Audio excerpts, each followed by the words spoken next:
भगवान राम इनके गुरु महाराज वशिष्ठ मुनि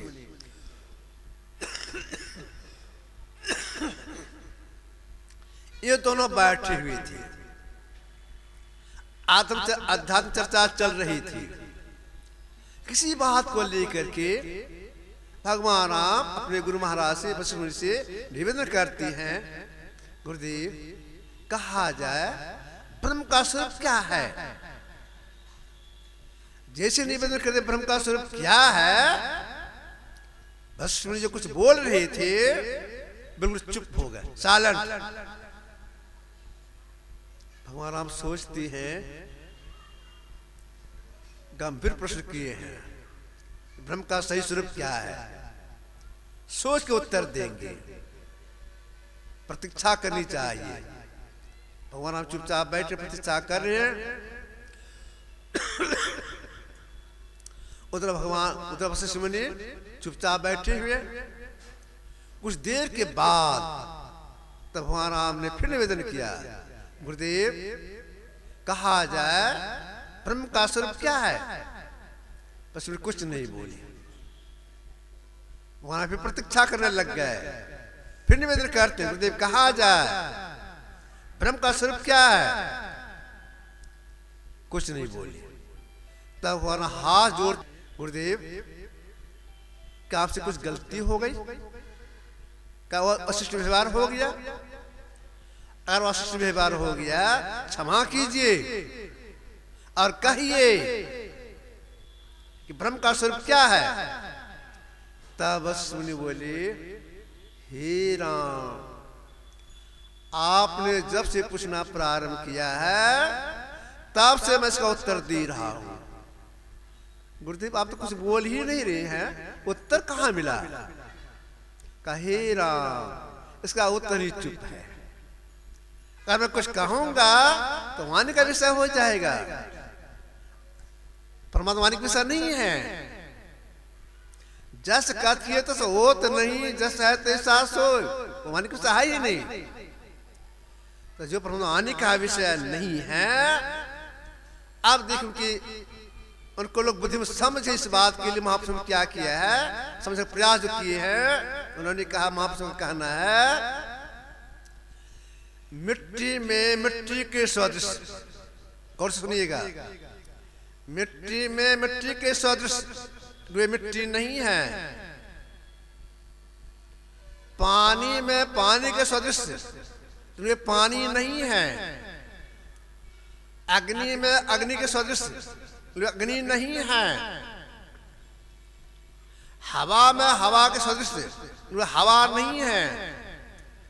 आकाश में आकाश सदृश आकाश नहीं है। मन में मन के सदृश लेकिन मन नहीं है। बुद्धि में बुद्धि के सदृश लेकिन बुद्धि नहीं है। चित्त में चित्त के सदृश लेकिन चित्त नहीं है। अहंकार में अहंकार के सदृश लेकिन अहंकार नहीं है। जो ऐसे परमात्मा है उनको गुरुवाणी द्वारा कैसे कर सकती है। जाका नाम अकहुआ भाई, ताका कहा रमनी गाई। अकहुआ कहा गया उसको। जो अकहुआ है वे इतने सूक्ष्म हैं, उसे कहीं भी खाली नहीं है। कितने सूक्ष्म है।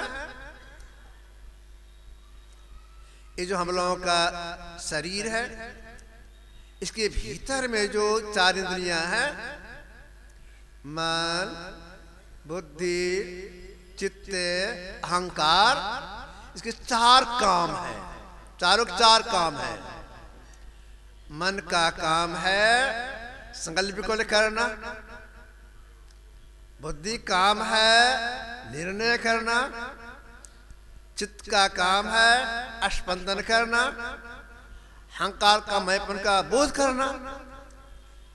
अब देखिए चार इंद्रियां भीतर की है, ये तो सूक्ष्म जड़ है। जब ये जड़ है तो काम कैसे होता है इसका। मन संकल्प कैसे करता है, ये तो जड़ है।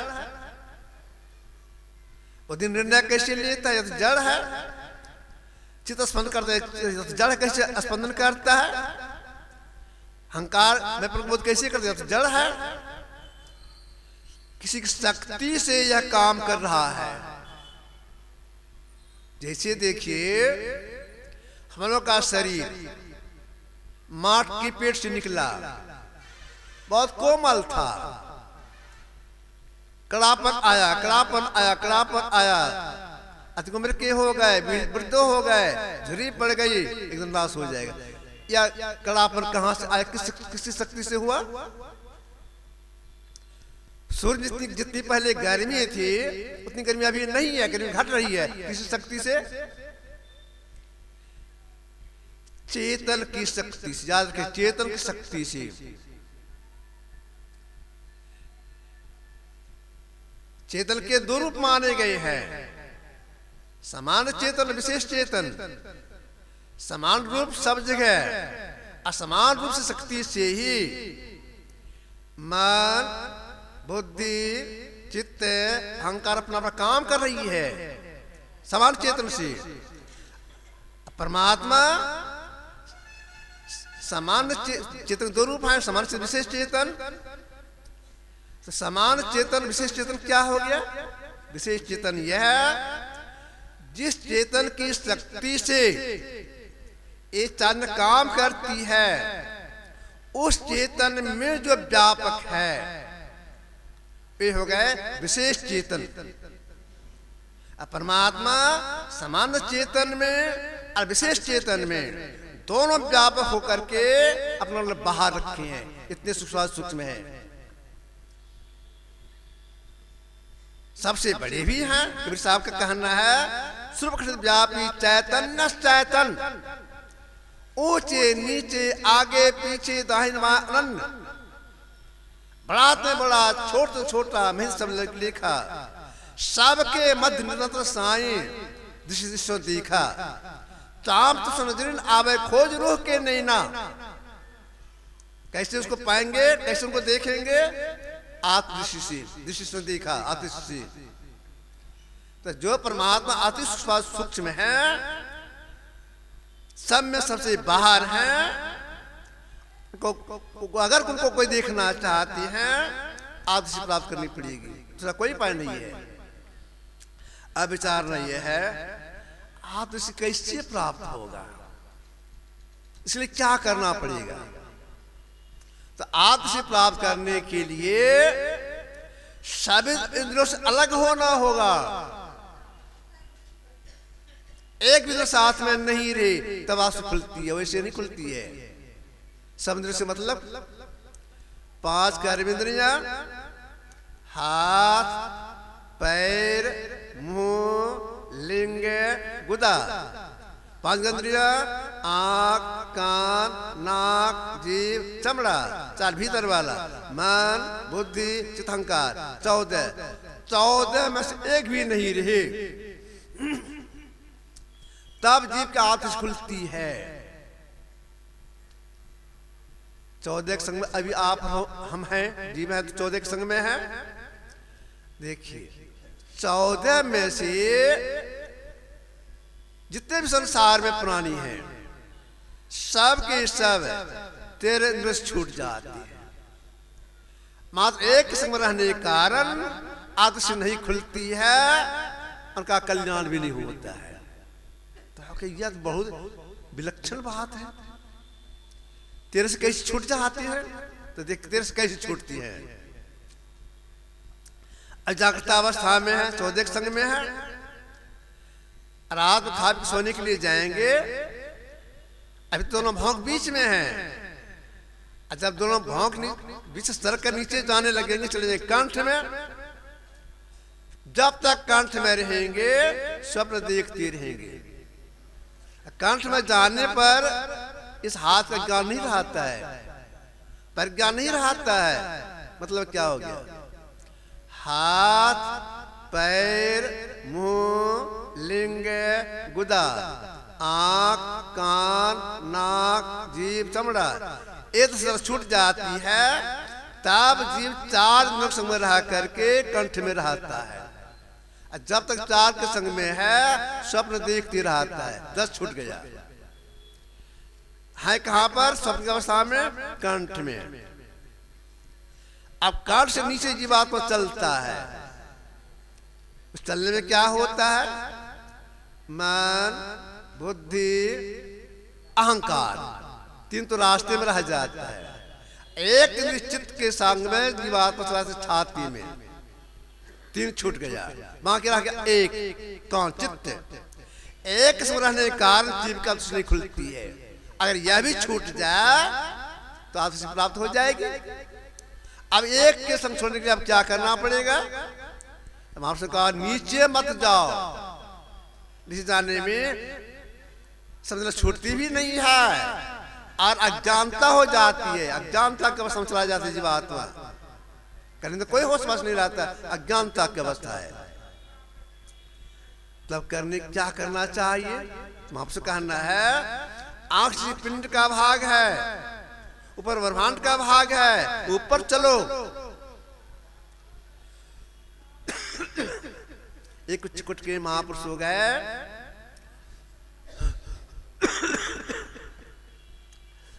पहले वे राजा थे, संत बन गए। उन्होंने कहा पिंड छोड़ी ब्रह्मांड चले। पीपा साहब पिंड छोड़ी ब्रह्मांड चलाए। आंख से पिंड का ऊपर ब्रह्मांड के ऊपर चलिए। ऊपर चलने चलते चलते न छूटेगी, समझ छूट जाएगी। ऊपर चलेगी क्या करना पड़ेगा? ऊपर चलने के लिए सबसे पहले अपना सिमटाव करने के ख्याल से गुरु जो मंत्र बता दिए हैं उस मंत्र को जपेंगे। जिस जपने के बता दिया ठीक उसी तरह जपेंगे, अपनी बुद्धि नहीं लगाएंगे। एक मंत्र को जपेंगे, छोड़ देंगे। जिनका ध्यान करने बता दिया गया उनके रूप का ध्यान करेंगे, ख्याल आ जाएंगे, उनको भी छोड़ देंगे। इसके बाद सुन ध्यान अन्य दिशा क्या करेंगे? जोड़ने का प्रयास करेंगे। क्या प्रयास करेंगे? अंधकार में जहां देखने के लिए बताया गया है ठीक वहीं देखेंगे। अंधकार जहां निशाना बताया है देखेंगे, ठीक वहीं देखेंगे। अगर इसमें अपनी बुद्धि लगा देंगे तो काम गड़बड़ हो जाएगा, सफलता भी नहीं मिलेगी, आंख में कष्ट भी हो जाएगा। अगर नहीं समझे हैं, समझ ली, इस बात समझ लेना चाहिए कहां देखना है, कैसे देखना है, समझ के करना चाहिए।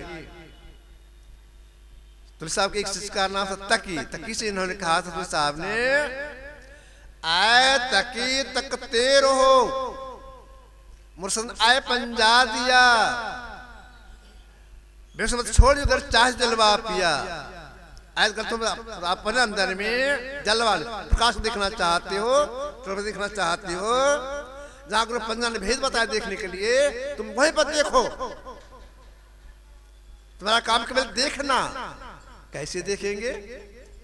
बिल्कुल सिमटी निगाह से देखने के लिए कहा, बिल्कुल सिमटी निगाह से। कितनी सिमटा निगाह चाहिए देखने में? गुरुदेव संत बन गए, तब इन्होंने कहा सोई अगर ले नहीं, सुई का अगला नोक है उतना कम स्थान छिके देखने में, इतना सिमटाव चाहिए, लेकिन आंख पर जोर नहीं लगे। इसकी सीख से सीख लेना चाहिए, और सीख करके समय लगा करना चाहिए। समय लगा कर रहे हैं। अगर गुरु की सफलता मिल जाएगी तो 5 कर छूट जाएगी, दिवसी खुल जाएगी। दिवसी में पहले में कहा चंद्र रह जाती है, 4 जब छूट जाता है आदर्श खुलेगी। अच्छा चंद्र अलग होने क्या करना पड़ेगा? जिस आदर्श हमारी खुल जाए तो डेग डेग में गुरु की आवश्यकता पड़ती है, गुरु के पास जाना होगा, वे बताएंगे क्या बताएंगे? चौथी क्रिया। चौथी क्रिया क्या है? वह चौथी क्रिया है नाद अनुसंधान, नाद की खोज, शब्द की खोज।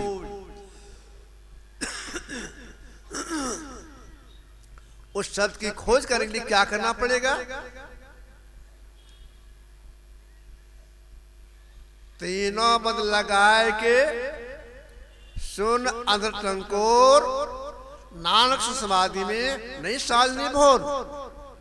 सद अभ्यास करने में आंख बंद, मुंह बंद और कान लगाना पड़ता है। किस लिए?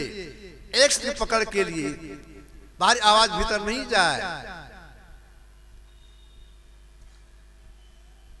महापुरुष उस शब्द के संबंध में जो बताते हैं, संत भाषा बताते हैं, वह शब्द ऐसा है, इधर से आ रहा है, उसको सुनने के लिए आपको यह काम करना होगा। उसके उनके अनुसार जो समय लगा के शब्द अभ्यास करना प्रारंभ करती हैं, आंख बंद, मुंह बंद, कान बंद लगा के अभ्यास करती हैं। अभ्यास करते करते अगर गुरु की दया से वह सत पकड़ा चला जाता है, आदि सत पकड़ा चला जाता है, जिस क्षण सत पकड़ा चला जाता है उसी क्षण जो भीतर की चार इंद्रियां हैं, जो सदा का संगी है, हे मन तो सदा का संगी, ये चार इंद्रियां जीव का संग छोड़ देती है। छोड़ कहां चली जाती है? चार इंद्रियां नाश हो जाता है, इसका नाश नहीं होता है। ये जो हम लोग शरीर के भीतर चार इंद्रियां हैं, ये हैं व्यष्टि रूप में, इसका निजी सत्ता समष्टि रूप।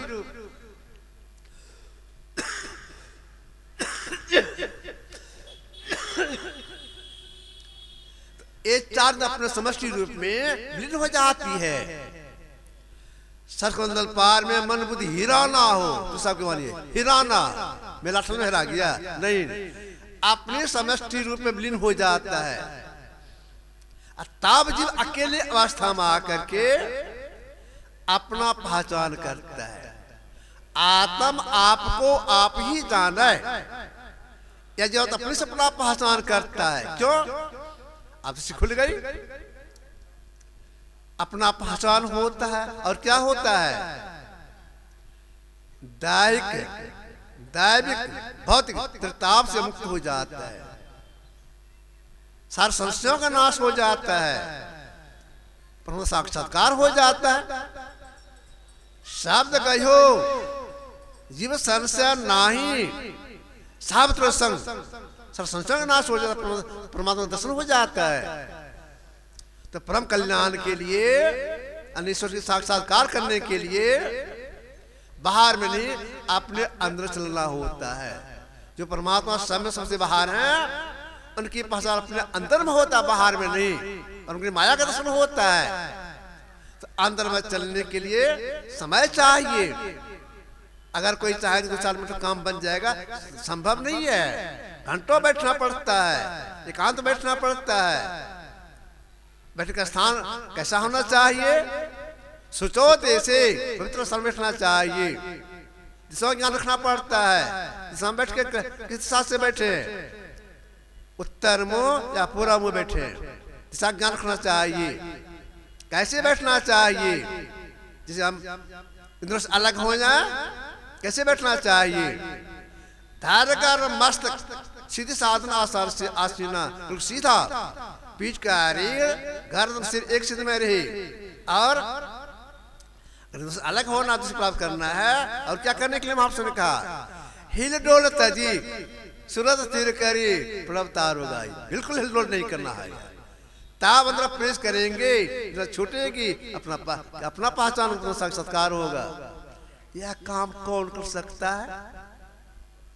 हम बहुत सारी जीवात्मा कर सकती है। गाय में जीव है, बेचारे नहीं कर सकते। क्यों? उसको यह ज्ञान ही नहीं है। हम जीव कर सकती हैं। अगर कोई साधना विधि सीख लेते हैं करने में लग जाते हैं कि संस्कार मिटता नहीं है। वह संस्कार, उसी संस्कार का भक्ति का बीज कहा गया है। और बीज इतना जटिल बताया गया है, जब तक कि जीव की मुक्ति नहीं हो तब तक छोड़ेगा नहीं। ऐसा जटिल बीज है। भक्ति बीज विरसे नहीं, जुग जा अनंत ऊंच नीच जान मिले तो संत को संत। तो हम मानव का पूर्ण कर्तव्य होता है तो सब सीख करके करने में लग जाए, जिससे हमारा एक परम कल्याण हो जाए। आप सब थोड़ा सा रखा, 10 बज गए हैं। श्री सद्गुरु महाराज की जय।